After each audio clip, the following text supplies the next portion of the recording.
Hey, what's the deal, YouTube? It's your girl, Miss Honey. Welcome back to the channel, you guys. I'm trying not to start coughing. I'm not feeling my optimum best, and I have to have oral surgery Friday.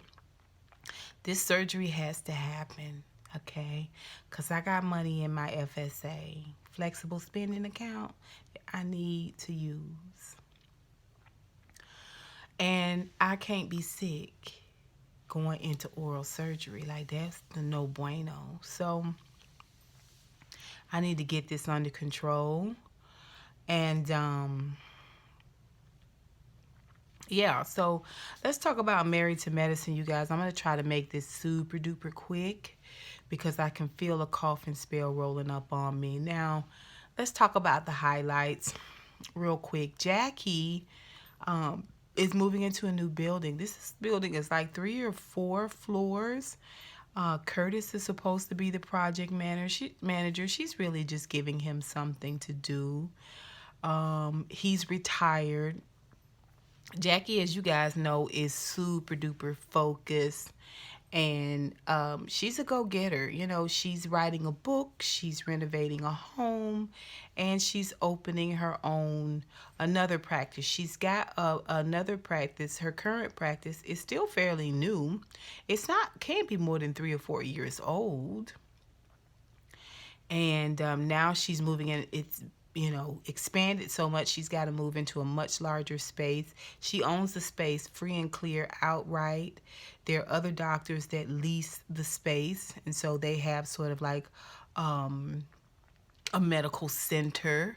And it's wonderful, it's admirable, and I kind of see what she and Dr. Heavenly have in common to a certain degree. Dr. Heavenly is definitely rough around the edges, but in terms of being go-getters and entrepreneurial, I can see that Heavenly and Jackie have some similarities. It's weird because I can also see that she and Curtis do a really good job on camera appearing to be all good, and they probably are. Like, this is probably their rhythm, the ebb and flow of their relationship. But I always can see or feel like I can see a level of animosity and between the two of them. There's always this place where he reminds her about, oh, you gonna come home, or does this mean you're gonna spend some time with your husband? He wants her to be there for him solely. He doesn't want her to have any children. That was talked about last week. He doesn't have the finances to tell her what to do or to take her out of work. Not that she would anyway. But every time he reminds her that she working too much, she reminds him that she deserve it. You know what I mean? Like you owe me. Because I took you back when you pulled that stunt where you was out here with your one-eyed wonder weenie passing it around. And, it's this moment where he brings up the thing that took him to this place where he almost destroyed his marriage, and she brings up the reason why he owes her. This is constant. It's very slight. It's just temporary. They laugh it off, but the two of them together, they have animosity. They are resentful of one another. No matter how mild, no matter how small, I can see that the two of them together have a mutual resentment for one another. Everything Jackie is doing, she probably would have done it at a different pace. She probably would have done it with a lot more consideration. But when Curtis cheated on her and she took him back, she said, oh no, this is it. You have lost your voice and your vote in this relationship. And every time he tries to kind of be who he is, okay, and have his say so, you know what I'm saying, have the last word, she remind him, you gave up your last word. You screwed your last word, okay? You took your last word out to dinner. Huh? With my money. You bought your last word in apartment with my money. Okay. All right. It's awkward and it's sad all at the same time. He should have kept working, in my opinion. He should have just kept working or started his own business or did something, got busy. Because him sitting around waiting on Jackie to come home or waiting on Jackie to acknowledge him as the king of the castle, them days is gone. We see where Contessa is going to have a party for her kids. I think it's all of their birthday. Their birthdays must be right around in the same time.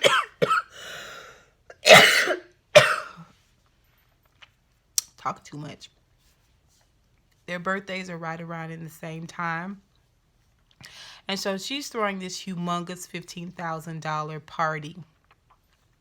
I can relate to Contessa because I love a good party. I love to throw a good party, whether it's a small dinner party for just a few or a large party.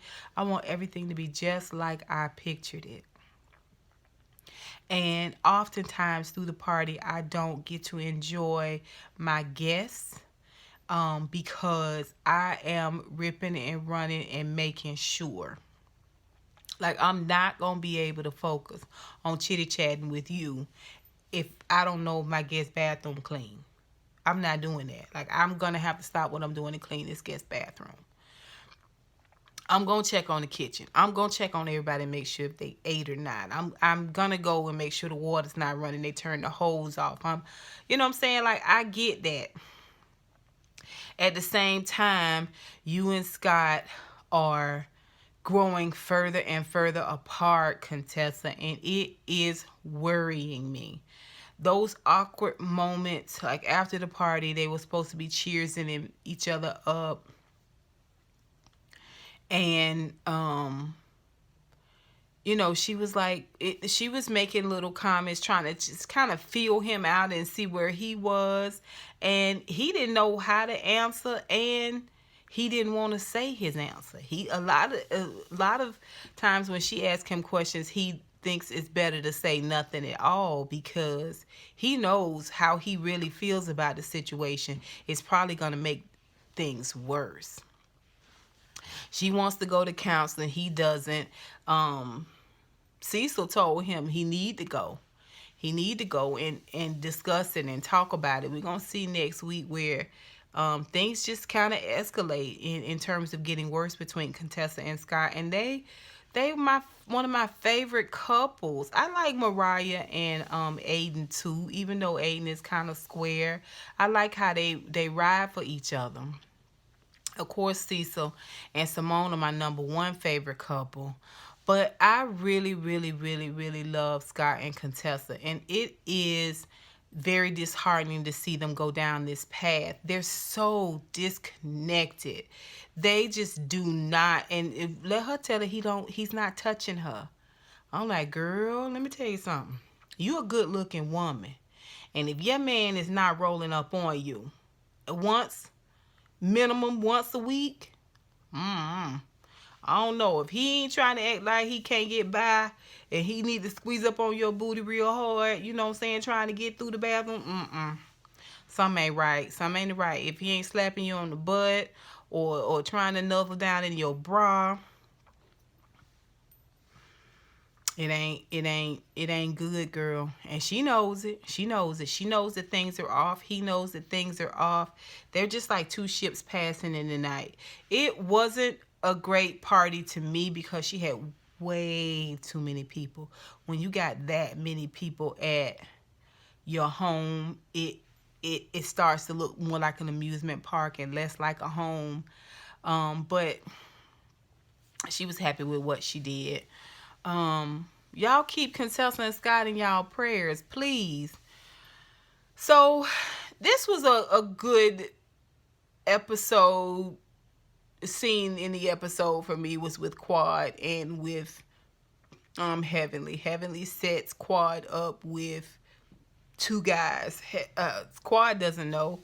She knows the one guy's coming. And it was like Heavenly was like, oh, I know two single dentists that I'll invite. And like, dentist is good enough. Like, dentist is all you need to know. Like, you should have led with dentists. These guys were not kept. They were not well kept at all. Um, the one that was kind of, borderline obnoxious, the one that came in first, the darker skinned one, the slimmer one, although he had a big belly and he had that, what was that, eggplant or purple jacket he had on? What color was that jacket? And brown shoes. I was like, I didn't like the way his teeth looked. And he's a dentist. I just feel like your teeth should be fabulous if this is what you do. I didn't like his hairline. He looked like he needed a haircut. Like, he just didn't seem polished. Looking at him, he looked like he smelled like his day. You know how people just go through the whole day and they got something to do later on and they don't freshen up. They don't,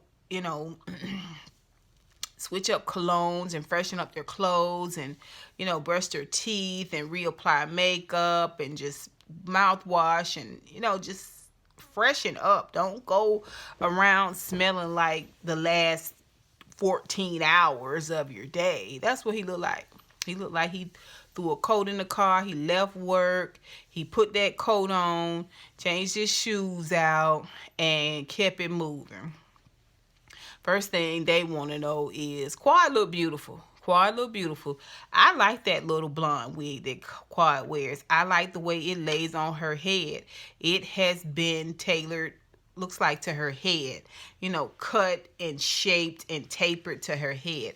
I think it's beautiful. I think that color of blonde is beautiful on her. I think she behaves a lot better with her hair short.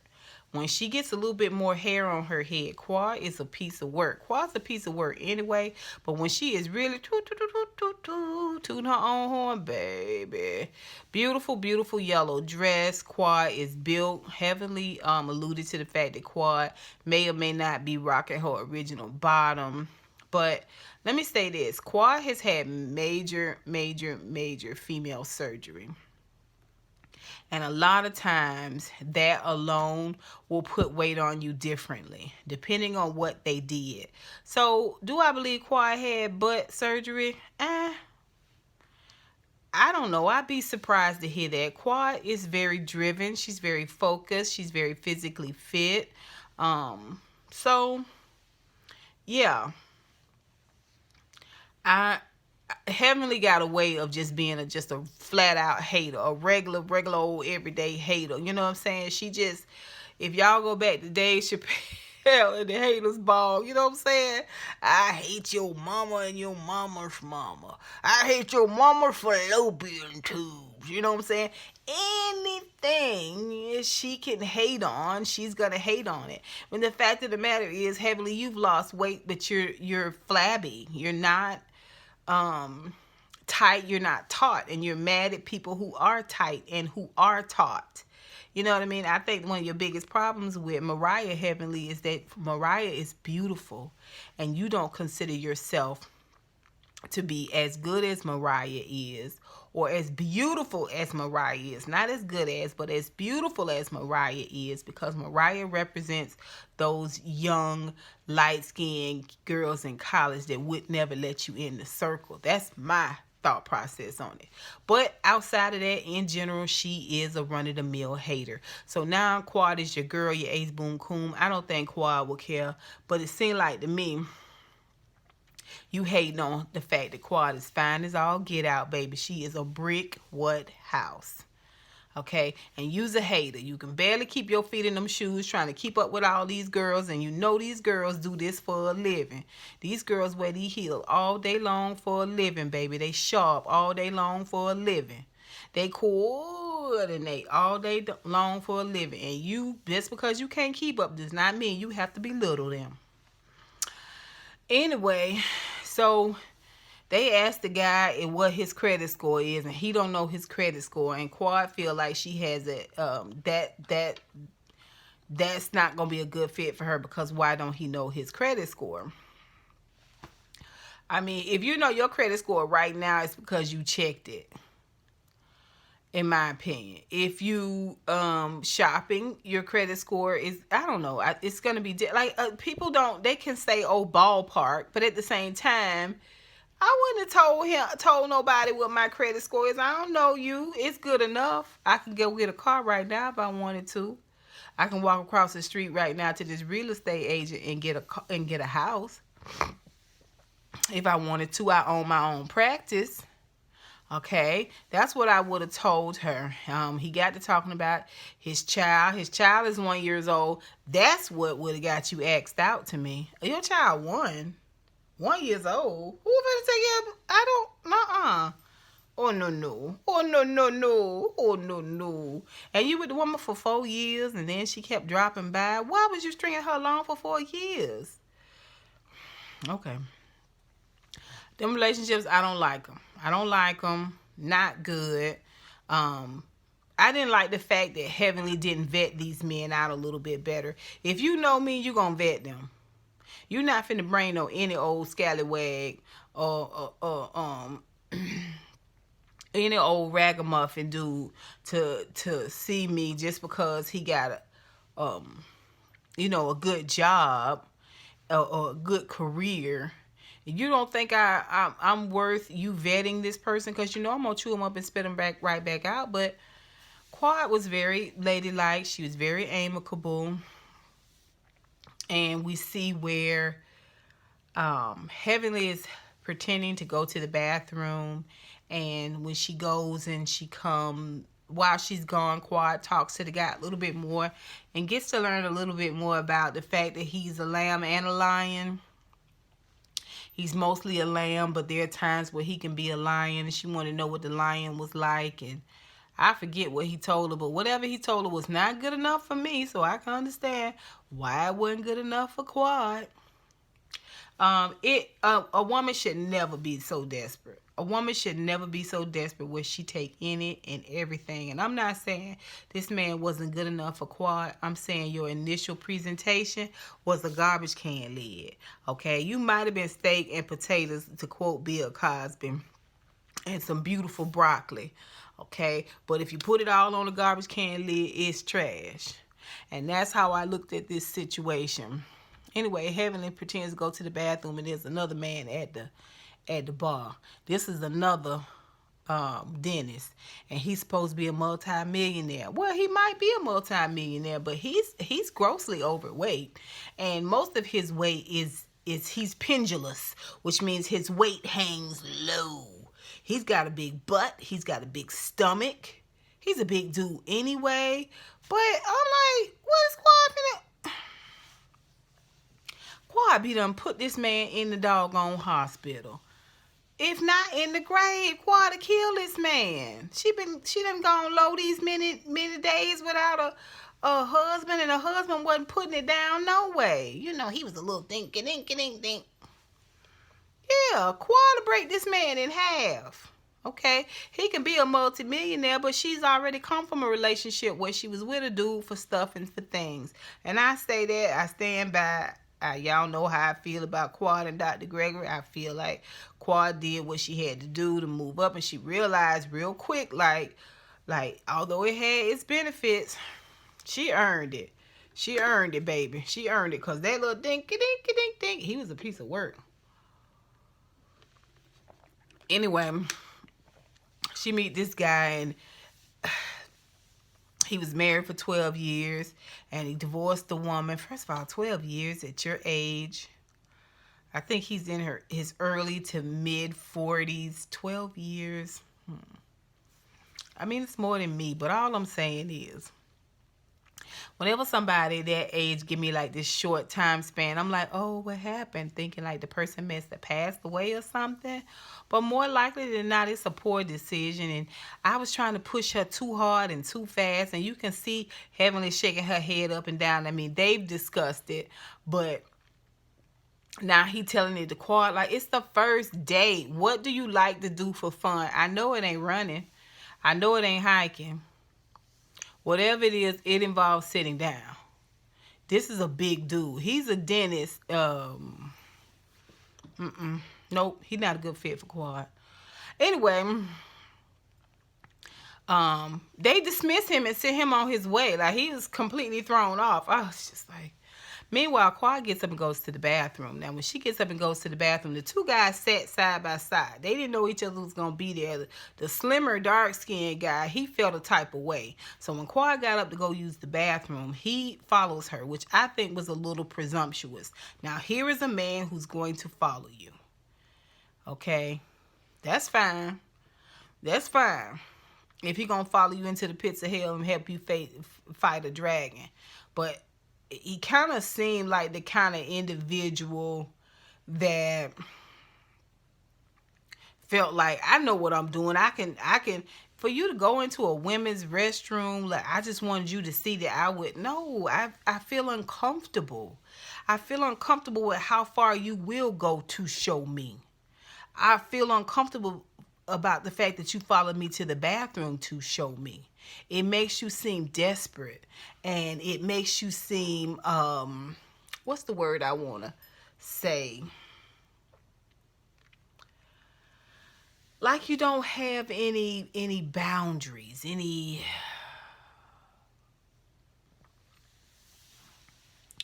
anyway, you seem like the kind of person that may or may not yoke a woman up. That's all I'm saying. That's all I'm saying. You seem like you don't have it within yourself to say, now that might be a bit too far. It was all very amusing. Quad took it all in stride, which I was so proud of her because Quad can be a bit of a tight ass. She really can. But she took it all in stride, and her and Heavenly laughed and kidded about it and all of that. It was a moment. It was a scene. I wouldn't mind seeing them give Quad a show, even if it's, just 4 or 5 episodes. I would love to see, finding Miss Quad or dating Miss Quad or, saying Miss Quad finds love or Miss Quad looks for love. I wouldn't mind seeing something like that. I wouldn't mind Heavenly and the ladies being a part of it. It's fun, it's entertaining, and it's a good way to laugh at a situation and a circumstance. I love the fact that she said Heavenly might be a relationship coach, but she don't know nothing about picking a man. I was like, First of all, she looked up on Daddy, on Grimace. Okay, buddy. She looked up on him. But anyway, this was a good episode. I'm sure I'm forgetting some stuff and leaving it out. Oh yeah, so Buffy's was having she had a lump under her arm, like fatty tissue, and she had it there for 6 months. We learned that several people in her family had either died from breast cancer or form of cancer or had beat it and survived it. So that means in her family line, female side, there's a propensity for cancer, more importantly breast cancer. And we see where Simone kind of walked her through the process of getting it checked and making sure. And it turns out it was just like this really large fatty deposit. I have a good friend that has under both arms, and she won't wear anything sleeveless because it's pretty pronounced. But yeah, I mean, we get to see where she wanted children, and she went through a lot of processes to have children and was just never able to carry a baby to full term. It was kind of sad. Now I see why you overcompensate. You're constantly overcompensating about stuff and things and materialism. It's kind of like me, I guess, or other people who get animals, and animals kind of take the place of the child. I know I treat my little baby like a baby. My little fur baby like a baby, like my child, and I mean I do all the way at events, like everywhere.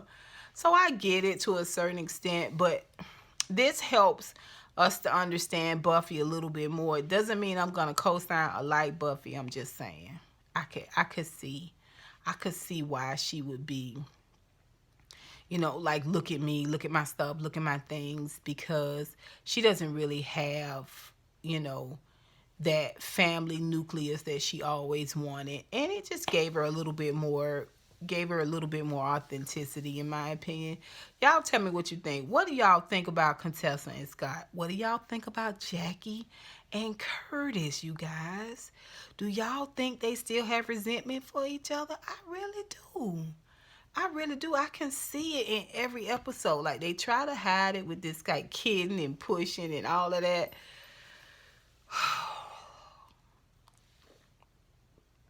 I wonder how he was with the mistress. I wonder if he was loving with her and just like cuddling and cradling her up and all of that. I wonder. I really do. I wonder. Y'all tell me what you think. Y'all put it down below, and we'll talk about it there. Until next time, honeybees. Mwah, mwah, mwah. I'll holla.